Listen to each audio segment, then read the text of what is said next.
Hi everyone. In this video, we're going to be going over annotation methods. To begin with, why should we annotate? Reason one is that it's a form of active reading. Interacting with the text helps you appreciate and relate to it more.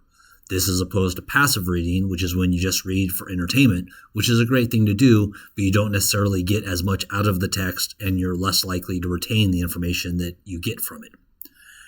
Reason number two is that it improves comprehension. Explication helps you better understand the text. An explication is the process of analyzing literature for the purpose of better understanding what its deeper meaning is or what the author is trying to say. Reason number three is that it's a way to locate answers. It helps you identify where the answers to an assignment are located. Reason number four, it's a way of doing research. It helps you find key ideas, quotes, and terms you need for an essay or assignment. So these are four really good reasons about why we annotate. Then the question becomes, what should you annotate? Well, number one is key elements. This includes things like main characters, theme, setting, tone, and audience.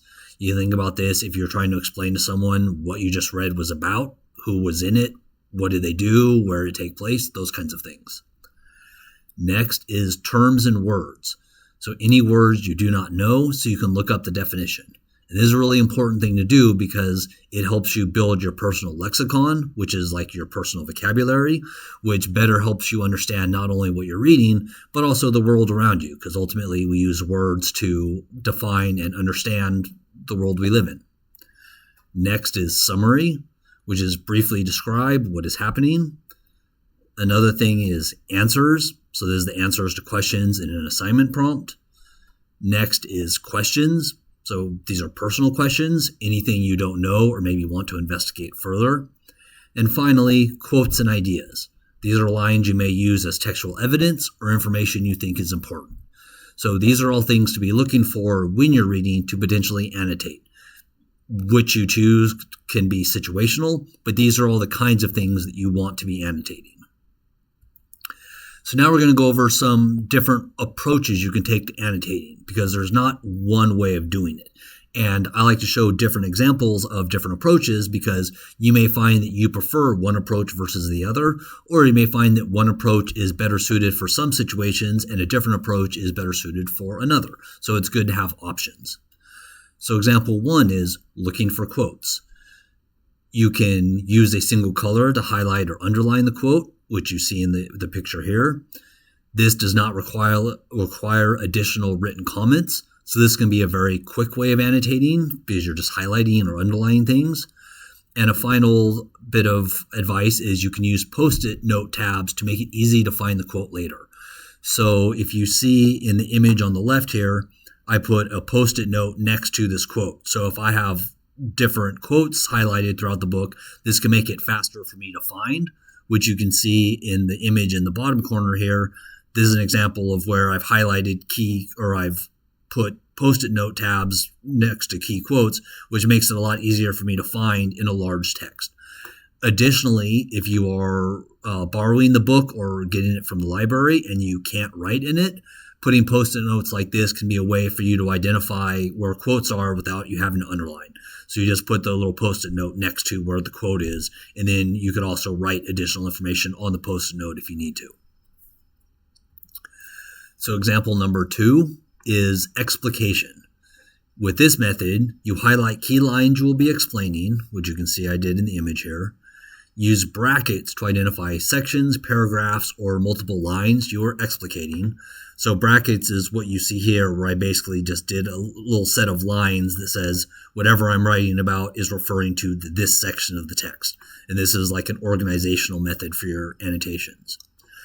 Write your explanations of the text meaning in the columns, which you can see I've done here. So I have my text and then I have little lines going to the bracket showing what section my text is related to. And then finally, writing perpendicular to the text gives you more room to write. And this is what you can see I did here because your columns are longer than they are wide. And so writing sideways or perpendicular to the text can give you more room to work with.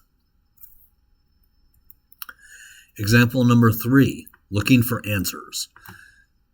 use the questions in the assignment prompt to make a key. So down here in the bottom corner, I have an example of a list of questions that were given as the assignment prompt for this particular reading. My advice is assign a number and a color to each question. So you can see I did this here where I wrote in numbers and then I highlighted the numbers so that for each question I have both a number and a color to coordinate with the question. Then highlight or underline the answers you find with the correlating question. So over here in the image on the side of the text, you can see where I either highlighted or underlined the answers to these questions with the appropriate color that I had made in my key. Then I also recommend write a brief summary of the answer in the columns. So sometimes the answer needs to be summarized or paraphrased in order for you to actually answer the question. And so one thing you can do is over here in the columns, for example, for like question number 5, I just put a number 5 with the highlighter color, which reminds me of what question that correlates with.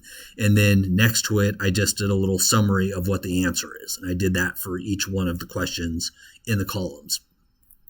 So this is a really useful technique if you have the questions before you read the assignment.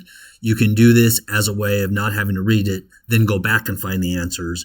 As soon as as you're reading, look for these questions, the answers to questions, and then as soon as you find them, highlight them with the appropriate color code that you've assigned for your key.